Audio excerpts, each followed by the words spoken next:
안녕하세요, 여러분. 나이가 들수록 친구가 필요할까요? 아니면 혼자 있는 것이 더 나을까요? 최근 SNS에 올라오는 글들과 동영상은 거의 대부분 나이가 들수록 친구나 인간관계는 사람을 피곤하게 하고 오히려 가정과 가족을 등한시하게 되어 삶에 유익을 주지 못한다고 합니다. 그러나 우리는 다르게 말하는 사람도 있다는 것을 주의해 보아야 하며, 각기 그렇게 생각하고 말하는 근거가 무엇이며 그러한 주장이 삶에서 입증된 결과가 있느냐 하는 것도 살펴보아야 한다고 보여집니다. 그래서 오늘은 이 주제에 대해 좀 더 깊이 들어가 보려고 합니다. 노년의 친구를 갖는 것이 중요하다고 주장하는 대표적인 인물과 반대로 친구 관계가 큰 유익이 되지 않는다고 주장하는 인물을 소개하며 논의를 확장해 보겠습니다. 끝까지 보시고 여러분 자신의 입장을 정리하는데 도움이 되시길 바랍니다. 1점. 노년의 친구가 있어야 한다는 주장. 이 주제를 논할 때 우리가 반드시 언급해야 할 인물은 심리학자이자 긍정 심리학의 창시자인 마틴 셀리그만입니다. 그는 인간의 행복과 긍정적인 심리 상태를 연구하면서 사회적 관계가 정신적 건강과 행복의 중요한 요소라고 주장해왔습니다. 그의 연구에 따르면 노년의 사회적 관계가 활발한 사람들은 그렇지 않은 사람들보다 우울증에 걸릴 확률이 낮고 삶의 만족도가 더 높다고 합니다. 첫 번째 이유로 노년의 친구가 있으면 외로움을 덜 느낍니다. 나이가 들면 자녀들이 독립하고 직장을 떠나면서 자연스럽게 사회적 관계가 줄어들게 됩니다. 이때 친구가 있다면 고립감을 줄이고 정서적인 안정감을 느낄 수 있습니다. 실제로 연구에 따르면 정기적으로 친구를 만나는 노인들은 그렇지 않은 노인들보다 우울증에 걸릴 확률이 낮다고 합니다. 두 번째로, 친구는 정신적 육체적 건강을 유지하는 데 도움을 줍니다. 활발한 사회활동을 유지하면 치매 예방에도 효과가 있습니다. 친구와의 대화는 뇌를 자극하고 새로운 정보를 공유하는 과정에서 인지 기능이 유지됩니다. 또한 함께 산책을 하거나 운동을 하는 친구가 있다면 신체 건강에도 긍정적인 영향을 미칠 수 있습니다. 세 번째로, 친구는 정서적 지지 역할을 합니다. 삶을 살다 보면 건강 문제, 배우자의 부재 등 여러 어려움을 겪게 됩니다. 이때 친구는 힘든 감정을 나누고 위로받을 수 있는 존재입니다. 가족과는 또 다른 방식으로 서로의 고민을 들어주고 공감하는 것이 가능하기 때문에 정서적인 안정감을 느끼는 데 큰 도움이 됩니다. 네 번째로, 사회적 관계는 삶의 만족도를 높입니다.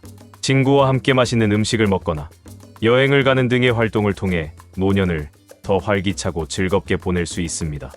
특별한 일이 아니더라도 정기적으로 만나거나 전화로 안부를 묻는 것만으로도 삶의 질이 향상될 수 있습니다. 그 외에도 노년의 친구가 필요하다는 주장을 하는 사람으로 조지 베일런트가 있습니다. 그는 미국 하버드 대학교 정신과 교수이며 하버드 성인발달 연구를 주도하신 분인데, 75년간 진행된 연구에서 인생에서 가장 중요한 것은 돈이나 성공이 아니라 좋은 인간관계이다라고 강조하며, 노년의 행복한 사람들은 대개 젊었을 때부터 친구를 소중히 여긴 사람들이다 라고 주장합니다. 또한 신경과학자이자 성공적인 노화의 저자인 다니엘 레비티는 사회적 고립은 치매와 우울증을 유발할 가능성을 높이며 친구가 있는 것이 뇌 건강에도 좋다고 설명하며, 오랜 친구와의 교류가 뇌를 더 활성화시키고 감정적인 안정을 주기 때문에 노년의 친구가 있는 것은 필수사항이라고 합니다. 2점. 나이가 들어서 친구가 있다는 것이 큰 유익이 되지 않는다는 주장. 반면 노년의 친구 관계가 반드시 긍정적인 요소만을 제공하지는 않는다고 주장하는 대표적인 인물로는 영국의 철학자이자 사회학자인 버트런드 러셀을 들 수 있습니다. 그는 인간관계에서 오는 스트레스가 오히려 개인의 정신적 평온을 방해할 수 있으며 나이가 들수록 자신에게 집중하는 것이 더 중요하다고 말합니다. 근거로는 첫 번째로, 인간관계에서 오는 스트레스가 있을 수 있습니다. 나이가 들수록 가치관의 차이가 커지고 사소한 문제로 갈등이 생길 수도 있습니다. 예를 들어 정치적 견해나 경제적 상황이 다르면 서로를 이해하기 어려워질 수 있습니다. 이 때문에 친구 관계가 오히려 스트레스가 될 수도 있습니다. 두 번째로, 친구 관계를 유지하는 데 시간과 돈이 듭니다. 특히 식사 자리나 여행 등에서 예상보다 많은 지출이 발생할 수 있습니다. 또한 건강이 좋지 않다면 친구를 만나러 가는 것도 부담스러울 수 있습니다. 이런 이유로 친구를 유지하기보다는 혼자만의 시간을 더 소중하게 여기는 사람이 많아집니다. 세 번째로, 친구 관계가 부정적인 영향을 미칠 수도 있습니다. 친구가 항상 긍정적인 영향을 주는 것은 아닙니다. 가끔은 비교의식이나 질투심이 생겨 자존감이 낮아질 수도 있습니다. 특히 자녀의 성공 여부나 경제적 차이에 대해 이야기하는 시간이 많다면 오히려 기분이 나빠질 수 있습니다. 네 번째로, 혼자 있는 시간이 더 평온할 수 있습니다. 혼자서도 충분히 즐길 수 있는 취미를 갖고 있다면 굳이 인간관계를 유지하기 위해 노력하지 않아도 됩니다. 오히려 외부의 스트레스에서 벗어나 자기 자신에게 집중할 수 있는 시간이 늘어난다고 합니다. 나이가 들면 친구 관계가 삶에 도움이 되지 않는다고 주장하는 또 다른 사람은 아르투어 쇼펜하우어입니다. 쇼펜하우어는 독일 철학자이며 대표적인 염세주의 철학자입니다. 그는 인간관계는 피곤하며 노년에는 고독 속에서 스스로를 돌아보는 것이 더 중요하다고 주장하면서 나이가 들면 친구보다도 자기 성찰이 더욱 깊은 행복을 가져온다고 주장합니다.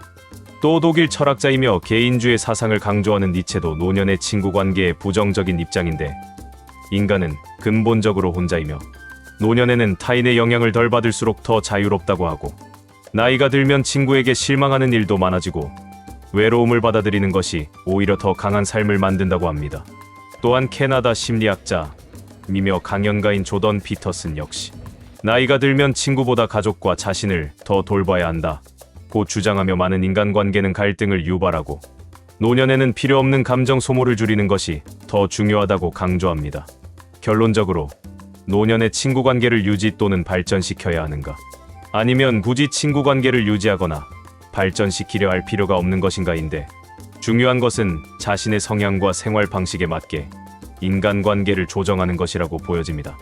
마틴 셀리그만과 같은 연구자들은 사회적 관계가 삶의 질을 높인다고 강조하지만, 버트런드 러셀과 같은 철학자는 인간관계에서 오는 스트레스가 개인의 평온을 방해할 수 있다고 말합니다.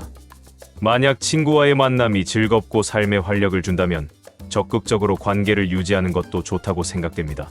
하지만 인간관계에서 오는 피로감이 크다면 혼자 있는 시간을 활용하는 것도 좋은 선택입니다. 무엇보다 중요한 것은 친구가 있든 없든 자신의 삶을 소중히 여기고 만족할 수 있도록 노력하는 것입니다. 남의 시선을 신경 쓰기보다는 나에게 맞는 삶의 방식을 찾는 것이 중요하다고 생각됩니다. 여러분은 어떻게 생각하시나요? 노년에 친구 관계를 유지하거나 발전시켜야 할 필요가 있다고 생각하시나요? 아니면 혼자만의 시간이 더 소중하다고 생각하시나요? 여러분의 의견을 댓글로 남겨주세요. 오늘의 영상이 도움이 되셨다면 좋아요와 구독 부탁드립니다. 다음 영상에서 또 만나요. 감사합니다.